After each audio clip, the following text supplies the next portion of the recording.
Hi, welcome to the Stock Scores Market Minutes for August 21st, 2017. This week I'm going to talk about what I think is the most important factor for profit in the market. We'll look at the weekly market analysis, which is, I think, important this week.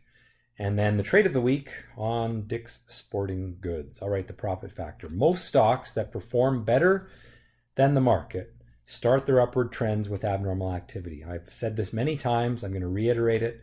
If you want to find the stocks that can beat the market, focus on abnormal activity. However, not all abnormal activity leads to market-beating trends. You want to focus on the abnormal activity that surprises the market. Stocks that are just kind of trading, nobody cares about them, and then all of a sudden they have abnormal action to the upside with strong volume. It's probably because there is some fundamental change happening in the business that gets the people that follow that company the closest excited and eager to buy the stock. And as more people learn about that information, the stock can go into a trend. Now, this also happens in the opposite way for short sells.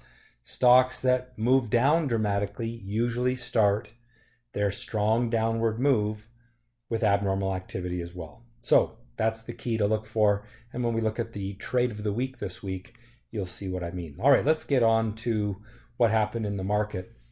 Of course, we had some selling pressure because of North Korea. And then on Monday, North Korea didn't seem like a big deal anymore and it went up. But then Trump started to get a lot of heat about his lack of action or lack of action on what was happening in Charlottesville. And not that that really affects the market, but what does affect the market is his agenda. The stock market is in love with the idea of less regulation, tax reform, those sorts of things. And if Trump isn't able to do that because he doesn't have any support in Washington, then perhaps those things don't get done, and that's a big drag on the market. And so we've seen the weakness lately. And what's important to note, and I'll erase these lines here just to show you this, is that, well, there's a few things here. First of all, we had a breakout which failed. So that's a number one negative. Then we had some selling pressure. Okay. Then we rallied back, but when we rallied back, we didn't make a new high. So that's negative number two. And then we rolled over, and number three is we broke down again from a falling top. So these are short-term signals that the market wants to go lower. Now, the long-term trend is still intact. If we look at this trend line, you can see that's still well intact. It's the medium-term trend line that is being threatened. Draw a line, something like that, and we just are moving through it this week. And that means I think we're likely to move down into this trend line where we should bounce, just as we've bounced here and here, but we will see if it does in fact bounce. But we could be on the start of a reversal of this trend, which has been very strong since 2016 after a lengthy period of sideways trading. And of course, if you look back to 2009, we've been in this strong upward trend for even longer than that. So something to keep an eye on. The Russell also showing weakness. This breaking its upward trend line. That's a kind of a falling wedge pattern right there. That points to probably lower prices ahead for the Russell 2000. We are at some support here, so that could help it. I'm not going to say the sky is falling yet, but it is definitely starting to show signs of weakness. And the TSX, there again, falling top. Here's some support, which was broken on Friday. And so that points to lower prices ahead. We do have some very short-term support right there, but when you look at the longer-term pattern, see how we're starting to move through in terms on a closing basis on the weekly chart, moving through that, and we've got falling tops building. Look at how long we had rising bottoms. So that was our upward trend. Now we're starting to roll over and perhaps moving into further weakness. So I'd be pretty cautious with Canadian stocks right now. Now the TSX Venture actually doesn't look as bad. And of course, the TSX Venture has a heavy weighting of gold miners, and gold has been doing well. So I think that's helping the index a little bit. It's still very quiet. You can see very little volatility there, but it isn't breaking through support like the big TSX is. And so it may be that this is able to hang on. Now, I wouldn't get too excited about the TSX Venture because it is in this downward sloping channel. It's toward the top of the channel, so if it can break to the upside, then that's great. And the thing that could drive that, I suppose, is if there is some weakness in the overall market, money moves into safe havens like gold. That would help the gold miners, which have been pretty ugly for a while now. Moving along to the US Treasuries, you can see it's building a little flag there. It's not a very decisive pattern in any way. I would say upside to here, downside to here. It's kind of stuck in a trading range, which means interest rates, pretty narrow range expectations going into the near term. On the US dollar, it had support here. You can draw the line across there, and it's held that support. And it bounced there 2 weeks ago. We've talked about that. That's where it should bounce. It is oversold. If I draw a line across the tops, you can see that we are far away from that upper boundary of the trend line. So it should come back up into here, but that doesn't mean that it's going to reverse this downward trend. It just means it's going to come back from being oversold. Now it could also, the other way to look at this, is it could just sort of bounce along this and then ultimately break down through that support level, in which case it's headed much farther lower. And if there is weakness in the US market, that could be a catalyst for weakness in the US dollar. So although this chart isn't too exciting right now, we do want to keep a close eye on it.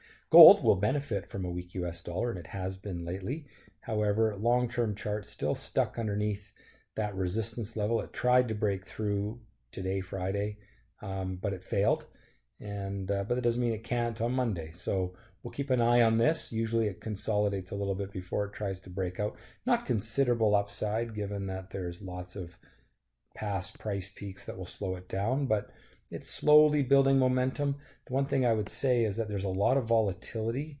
If you look at this, that's lots of volatility. It's not like it's building a consolidation pattern or something like that. So I would say the market's very uncertain about gold, but starting to consider it again after a lengthy period of not wanting to touch it. Speaking of not wanting to touch it, here's oil. You can see falling tops. And so the sellers have been in control of oil. We rallied up to that upper boundary of the channel. We got stuck. We rolled over. But today, Friday, it had a pretty good day to the upside. And if it now tries to threaten that downward trend line again, it will be doing so from a rising bottom. And that could be the kind of pattern that we need to see for a reversal of this weakness in oil. So I don't think you should go rushing out and buying oil stocks today, but things got a little better today. And if we can break this downward trend line from a rising bottom, then we may see oil prices start to move higher again.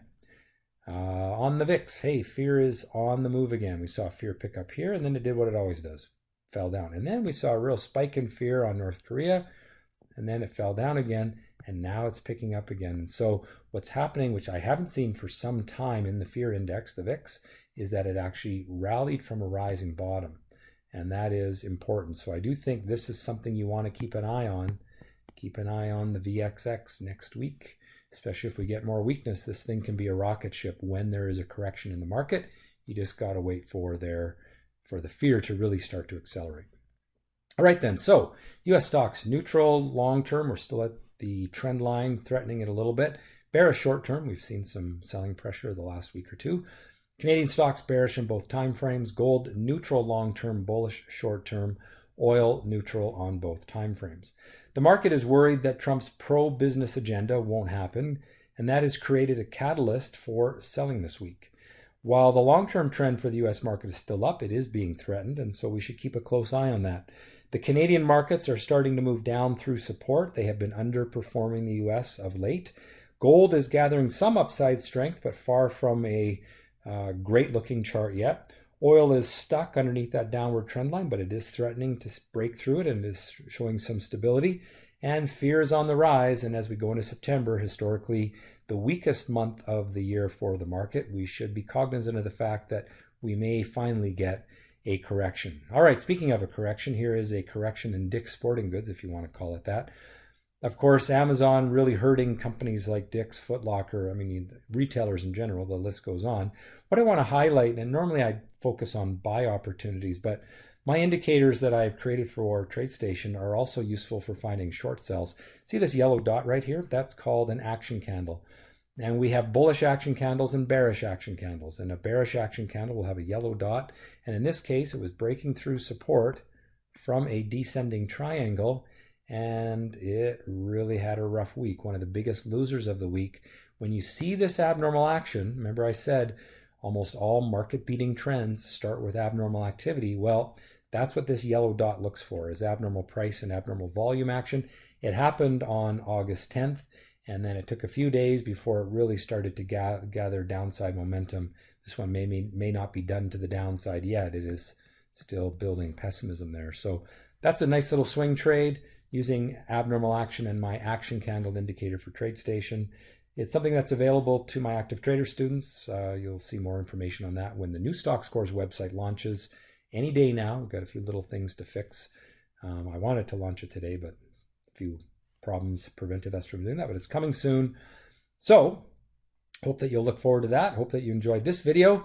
If you did, click the thumbs up, subscribe to the channel, tell your friends, tell your neighbors, tell your enemies, tell anybody about the Stock Scores Market Minutes. Have a great week in the market and trade well.